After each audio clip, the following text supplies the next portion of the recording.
When No Man's Sky launched in 2016, gamers were confused, to say the least. It certainly wasn't the game we were promised. Looking back on that iconic day, today you can make the case that No Man's Sky was released more or less as a beta or an early access product, almost like it was put on the shelf half complete, as a prelude to the buy it now, we'll finish it later culture. Hello Game Studio has made the game much better today, but you could also view this 2-year window since its release as No Man's Sky going through its normal development, as if the time after release was basically its development time. What has been put in the game since then is fairly good, serving as a tool to encourage players to stick around. They hoped so anyway. These PC trends here, which are most likely fairly representative of the global install base, don't exactly scream gaming's greatest comeback though, do they?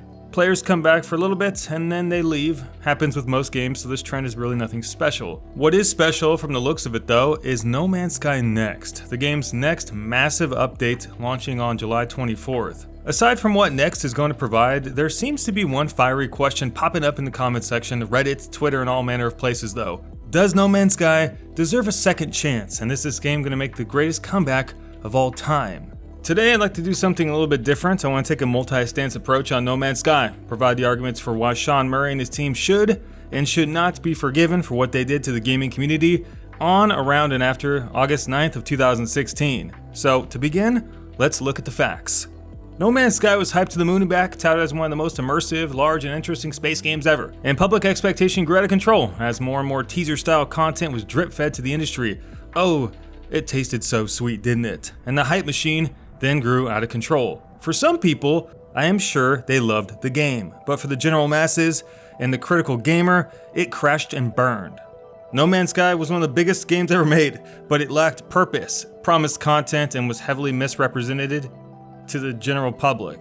Many people would end up arguing that the game they got to play was not the same game as was shown in this trailer. There's no comparing it. There were no stampeding herds of wild animals, no huge shipwrecks as it was shown, no giant sandworms, and you could most certainly not fly this close to a planet in the real game. And that's just a start. Here's a list of the most important elements missing from No Man's Sky when it released, most of which were promised, hinted at, or written on the Steam store page of No Man's Sky during the pre-order window and after launch. Yes, they took their sweet time in removing this misinformation. It was an extremely mismarketed game, lost in its own hype. Most people fathom that No Man's Sky at some point was probably a much different game, its blueprint being revisualized when Hello Games became starry-eyed at the prospect of how much it could possibly earn. The money definitely got to them, so they expanded it, made promises they couldn't keep, and worse, defended the misrepresentation by lying to the public, even when they were caught red-handed. Caught with their dirty hands in the cookie jar, as I always say. Yeah, at the moment you can land on asteroids.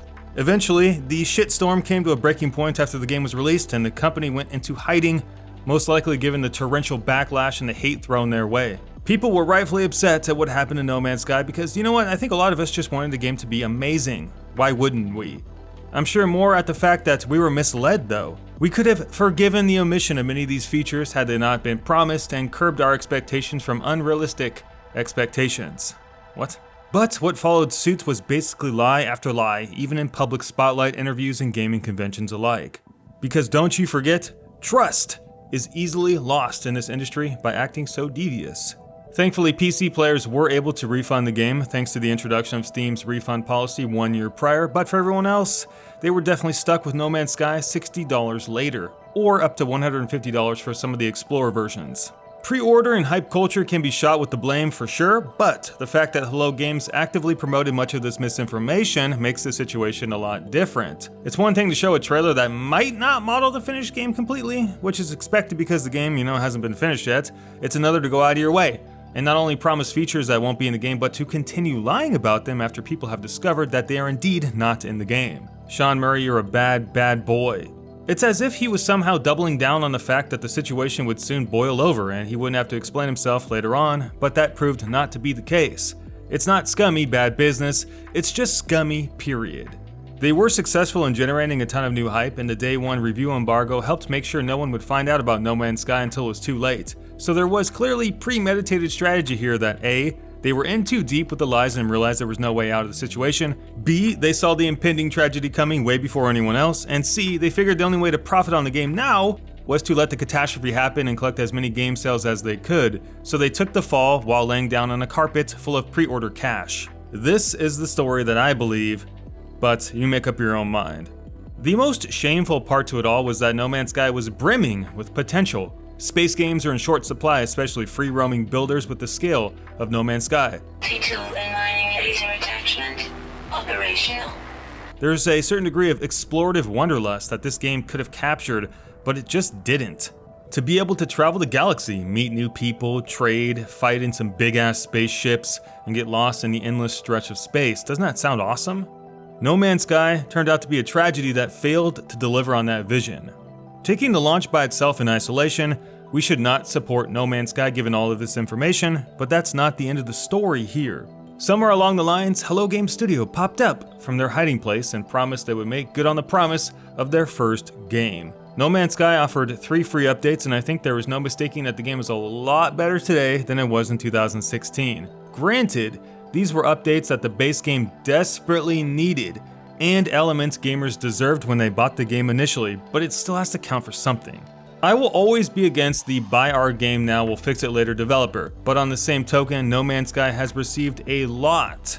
Base building, create mode, survival mode, farming, freighters, a new UI, stories, stuff and missions, new worlds and systems of econ and trading, vehicles, space combat, base sharing, visual updates, a permadeath mode, and a lot more. Most of these things are not minor additions or them simply tweaking numbers. This is significant content for free. And then we have No Man's Sky Next, which will offer full-scale multiplayer in addition to various other features. So the question is, does this content warrant our support now that all is said and done? Now that the smoke has cleared, the lies have been exposed, and the developer seems to be back on the right track. This is where I'll transition into my argument in support of No Man's Sky. The efforts of No Man's Sky lately seem to be representative of a massive commitment to earning back our respect. Keep in mind the updates we went over previously have taken the company 2 years, and that kind of commitment is fairly uncommon if not rare as hell today without introducing a second paywall. Keep in mind No Man's Sky does not have loot boxes, or a season pass or any for-money DLC. Everything that has been worked on post-release is completely free, with no restrictions so long as you own the base game. How many games can you say actually provide that level of fairness? One of the great things about life, guys, is that when you fall down, you can get back up. People make mistakes in life. They do stuff that they shouldn't, even when they know it's the wrong thing to do. Sean Murray and his team definitely did that to this industry in 2016, no doubt about it. We shouldn't forget that, but maybe we should learn to forgive them. Part of life is screwing up and learning from your mistakes and taking steps to fix what you did wrong. Clearly, with the work they've put into the game the past few years, it seems like they're trying to own up to that. At worst case scenario, it's to improve their reputation for monetary reasons and sell more games. But the best case scenario, they were sorry, they want to see No Man's Sky succeed, and they want to do right by you and me. Sean's attitude seems to reflect that. You can catch him in interviews these days saying, well, we'll only talk about stuff that's definitely in the game, when being prompted by questions of features. This is definitely not the old Sean Murray. And we only like to talk about things when they are right, when we are super happy with them, right? When we know they can't possibly change. Yes, it could all be a giant facade, but assuming the worst is really no better than casting judgments for the sake of expecting the worst. If we want to foster an industry that tries to focus on self-improvement, then it would be in our disinterest to simply turn away from the hard work Hello Game Studio has put in. Sure, No Man's Sky isn't the world's best game, but it will never be the world's best game if we don't let them try, and support them when they do try. I've seen a lot of hate lately for No Man's Sky based off the history I went over earlier. You can definitely understand that people are skeptical, but you know what? I've also seen a lot of support for the company too. There's been a surprising amount of love and backing for the future of No Man's Sky. People may be seeing that this company that we all thought was evil may actually have just been evil for a very short period in time. They may have had enough self-reflection as to transcend their negative ways and be reborn again. It's a fantastical way of looking at it, I understand that, and maybe a bit naive as well, but you know what? People can change. Sometimes, someone who does something wrong, gets discovered and is given a second chance, is grateful enough not to do wrong a second time because they appreciate all the more everything that they did lose. So it's not outside the realm of possibility that No Man's Sky could actually make gaming's greatest comeback, and in light of all of that, it would most definitely be an injustice to not allow them the opportunity to rebuild that legacy.